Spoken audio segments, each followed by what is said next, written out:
খোঁজের volleyball champion Srikona runners স্বাধীন বাজার চতুর্থতম মঞ্জু সোম ও অজিত কুমার সোম prize money গ্রামীণ ভলিবল প্রতিযোগিতায় চ্যাম্পিয়নের খেতাব জিতল Srikona volleyball academy.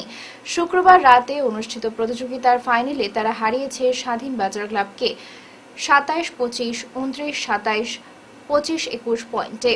Sonai Nityagopal H স্কুলের খেলার মাঠে ম্যাচের শুরুতেই খেলোয়াড়দের সঙ্গে পরিচিত হন ডিএসএ প্রাক্তন সভাপতি বাবুল হোর, ডিএসএ সহসভাপতি সুজন দত্ত, খোঁজ সভাপতি ডক্টর এম মাসুম, সাধারণ সম্পাদক সজল লস্কর, কোষাধ্যক্ষ কামাল লস্কর, সোনাই ফুটবল একাডেমির সভাপতি বদরুদ্দিন মজুমদার, মনোজ দাস, শাহজাহান আহমেদ লস্কর, আব্দুল জলিল, নূর আহমেদ প্রমুখ।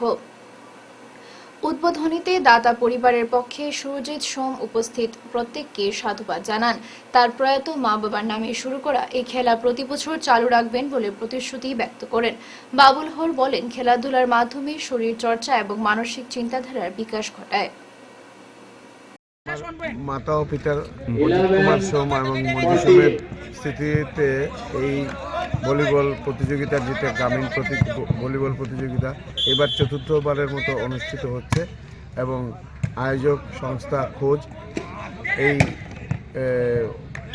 টুর্নামেন্টটি গত 4 বছর যাবৎ সাকসেসফুলি এটাকে আয়োজন করে যাচ্ছেন। আমরা আমাদের পরিবার থেকে খোঁজকে ধন্যবাদ জানাই। আজ আমরা সোনাই এনজি গোপাল স্কুল মাঠে অজিত সোম এবং মঞ্জু সোম স্মৃতি প্রাইজ মানি গ্রামীণ ভলিবল টুর্নামেন্ট খেলা ফাইনালে উপস্থিত হয়েছি।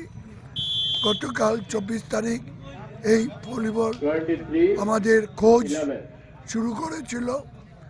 এর পূর্বে আরও 3 বছর ধরে এটা শুরু করে আসছে। খোঁজ গ্রামীণ খেলাধুলায় নিয়মিত কিভাবে ডেভেলপ করতে হয় তার প্রচেষ্টা চালিয়ে যাচ্ছে।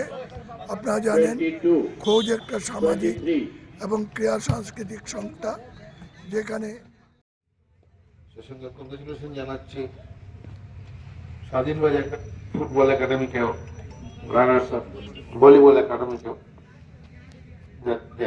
রানার্স আপ হয়েছে। আমরা খোঁজের পক্ষ থেকে একটি গ্রামীণ ভলিবল প্রতিযোগিতা আয়োজন করি, গ্রামীণ ফুটবল প্রতিযোগিতাও আমরা আয়োজন করি এবং আমরা উৎসাহিত করতে চাই গ্রামীণ প্লেয়ারদের। এই খেলা পরিচালনা করতে গিয়ে আমরা সোনাই ফুটবল একাডেমির সহযোগিতা নিয়েছিলাম। এখানে মুখ্য অতিথি ছিলেন। এছাড়া আমাদের ফাইন্যান্সার যে খেলাটা পরিচালনা করতে গিয়ে সম্পূর্ণ খরচা বহন করেছেন সুরজিৎ সোম মহাশয়, এই পরিবারের একজন সদস্য, উনি সম্পূর্ণ খরচা বহন করেছেন। এবং আমরা প্রাইজগুলি দিয়েছি অজিত কুমার সোম ও মঞ্জু সোমের স্মৃতির উদ্দেশ্যে, এবং প্রতিটা দলকে 8টি করে গেঞ্জি দেওয়া হয়ে টি-শার্ট, এই টি-শার্টটি দেওয়া হয়েছে সুমিত লস্কর এই টি-শার্ট দিয়ে আমাদেরকে সাহায্য করেছেন। এছাড়া প্রতিটা খেলোয়াড়কে একটা মেডেল দেওয়া হয়েছে এবং নগদ অর্থ ছিল চ্যাম্পিয়ন 5,000 টাকা, রানার্স কাপ 3,000 টাকা। আমরা প্রতি বছর এই খেলাটা চালিয়ে যাওয়ার আপ্রাণ চেষ্টা করব।